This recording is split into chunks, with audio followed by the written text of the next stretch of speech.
বছর 2024। দেশদ্রোহী আক্রমণ করবে এ দেশের গঙ্গা নদীর উপরে। সেই আক্রমণ থেকে আমাদের বাঁচাবে কে? আক্রমণ থেকে বাঁচাবে সে যার উপর আছে শিবের বরদান। হ্যাঁ, অর্থাৎ শিবের দেওয়া দান, শিব বরদান নাগ নাগিনীরা। নিজের স্বার্থে নয়, এ দেশের স্বার্থে সে আসছে আমাদের সবাইকে অর্থাৎ দেশবাসীকে বাঁচাতে।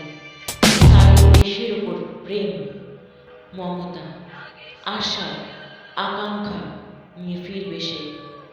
দেশকে বাঁচাতে, আমি বারবার দেশ বাঁচাতে বলছি, তার কারণ সে দেশের প্রেমী। স্বয়ং শেষ নাগ আসছে, সে নিজের সাথে দেশের সাথে আসছে। বাম বল ভয়াবহ দ্বিতীয়